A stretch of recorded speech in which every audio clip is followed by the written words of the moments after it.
Radhe Radhe everyone! Welcome back. We're so happy that you're with us. If this is the first time you're watching, welcome. And if you've been with us for a while, thank you for coming back. We've missed you and we're so delighted and excited to continue the journey together.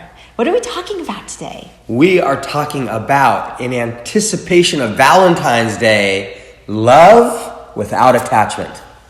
I love you so deeply, but I am also quite attached to you. So Swami Ji will be sharing this journey of navigating love without having attachment, and he'll be talking about other aspects of love as well. So we hope you enjoyed the video. Let's learn from this wise bhakti saint. It sounds lovely.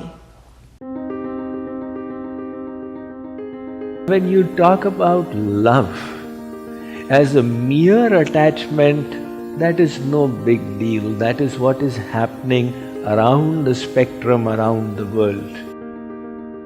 However, the second aspect of it is responsibility. To be free is no big deal. To take on a responsibility is a big deal.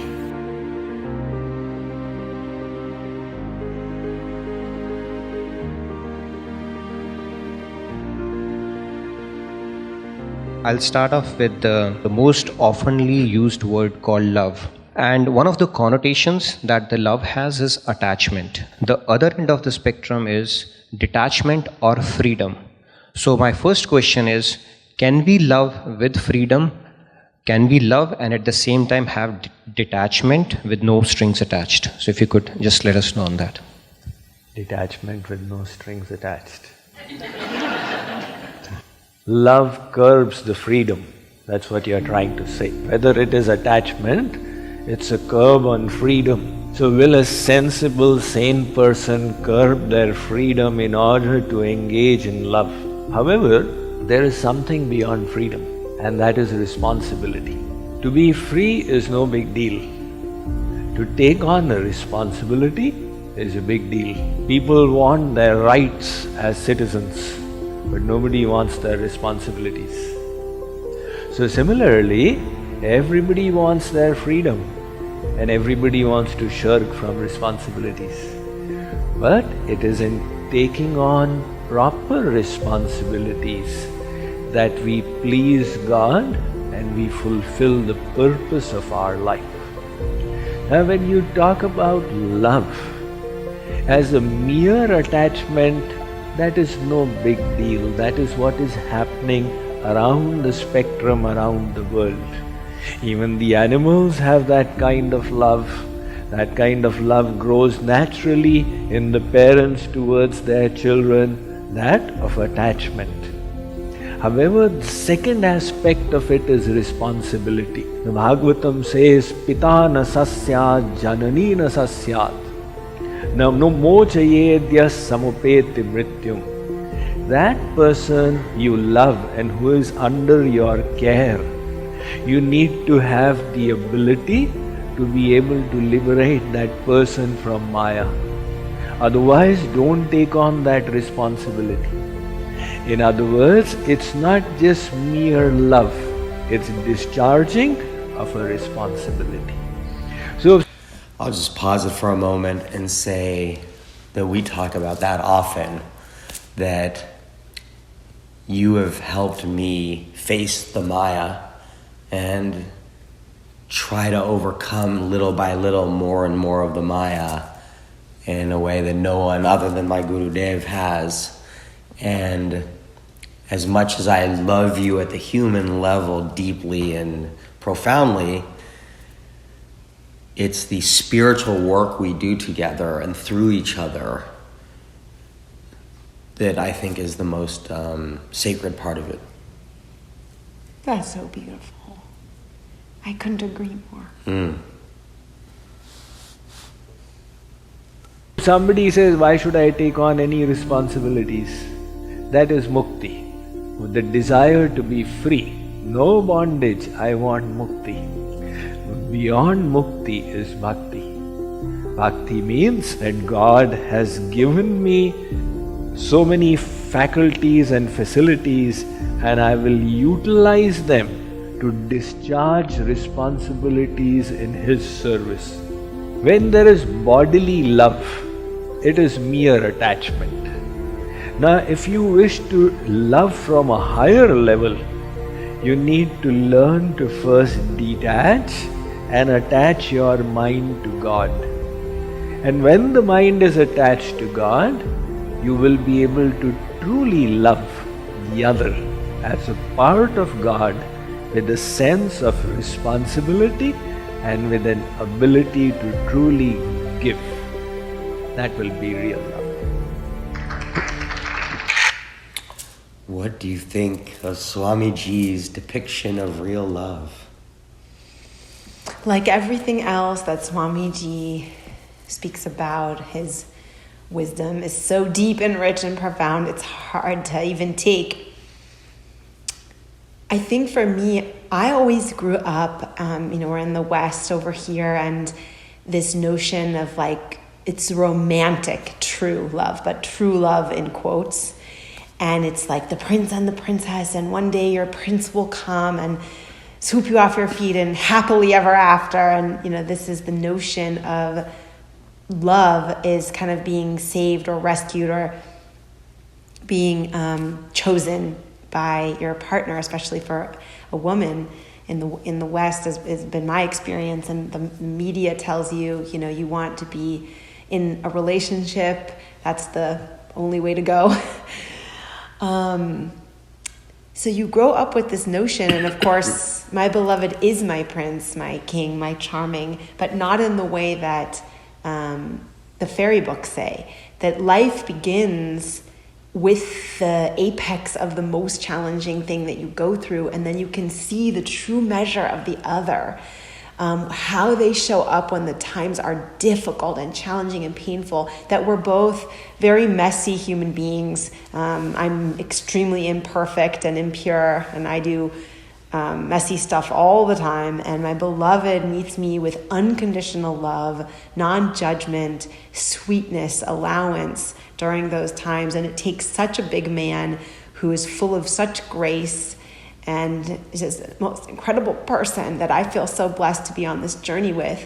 And it's those things that demonstrate, that's to me true love, not the flowers or the romantic dinners or whatever popular culture tells us is true love. And then relating it to Swamiji when he says, if you can detach and attach to God and then love your beloved from a place of that truth, I really know what he's saying, because it's so easy to judge a human, the husband or wife or other type of partner that's in your home space. You see their messiness, you see their faults and foibles and ickiness, and it comes out when you live together as husband and wife, or in partnership, as you all have seen if you've been in a partnership or are in one currently. It's just so easy to come from a place of what serves me and judge that person for their behavior or reactions. But if you can see God in the other, see God's grace in your union, and then respond from that place instead of react from the selfish place of the Mayic energy, the relationship can only be strengthened and be solidified. And then you're both, as the saying goes, not just looking into each other's eyes, but looking out in the same direction. And in our case, that's toward God and Guru. It's beautiful. Thank you. We keep on getting amazed how you make some of these intricate concepts so simple with analogies, and they are just so simple to understand. And some of the examples that you derive with, they are just phenomenal. So thank you so much. I am only doing my duty. Right. We're learning that from you, Swamiji. So I want to build on this question from love. I want to progress into the next aspect of relationship, which is marriage.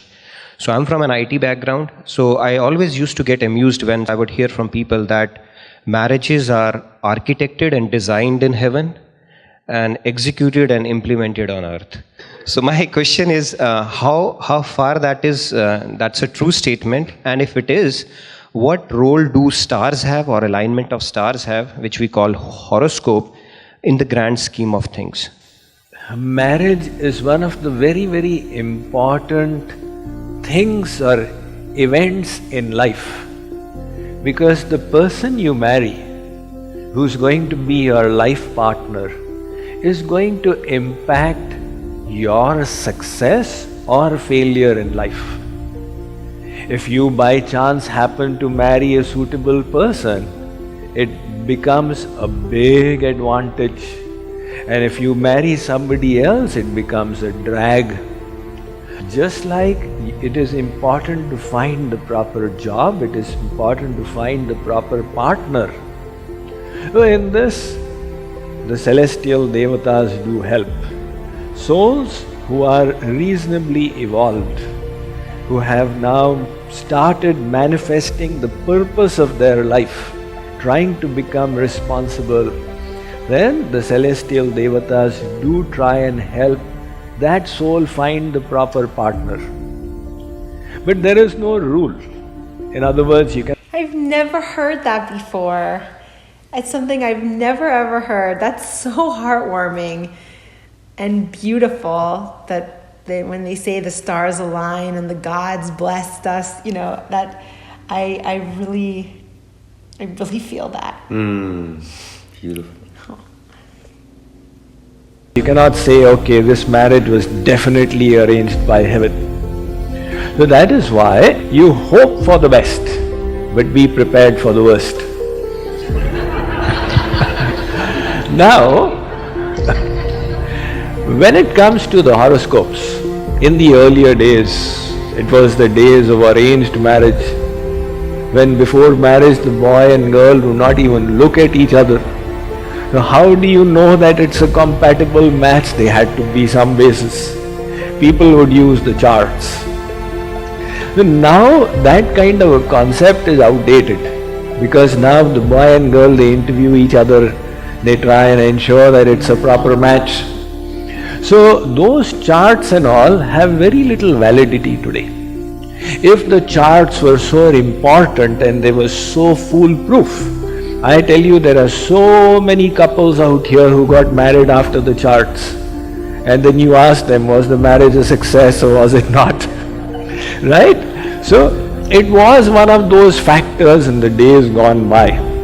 But today you have better factors to rely upon. In other words, your own judgment of the personality of the other, and subsequently after marriage, your ability to get along with somebody else, to understand the other, to sacrifice for the other, to be able to make adjustments. This is what counts. So I would say that don't give importance to the stars now. Thank you, Swamiji. That really helps. Beautiful. And I love how he's saying that, in a sense, it's our personal responsibility to do our own emotional and spiritual work in the relationship. Obviously, the more aligned of a person you can attract, the better. Or if God and Guru bring that person to you, that's wonderful. But either way, then it's our own sacrifice and responsibility at that point. And I believe that marriage and relationships, the family, is a deep, deep spiritual sadhana. It's very rewarding as well. And it forces us to grow. It's like the chiseling of the marble into the murti. Like, it's sometimes painful, the conversations, the processing, apart from all the beautiful love that we talked about before, but it's also painful and brutal at times and hard and challenging. But I know that I have become and continue to become a much better version of myself because of the connection, the love, and then bringing God and Guru into the relationship. Thank you for making me more and more of a Murti each day. And as we anticipate this Valentine's Day, I send love to you. I send love to our Guru Dev, Swami Ji, and we send love to anyone who's watching out there. Thank you for watching and supporting the channel. My love, any final words? I echo all of what my beloved shared. We send all of our love to you and my sacred beloved. I'm so blessed. And to all of you who are not in relationships right now and are watching this, know that your eternal relationship with the Supreme Beloved is always available to you, and we hope that that love is felt. Jai Shri Radhe.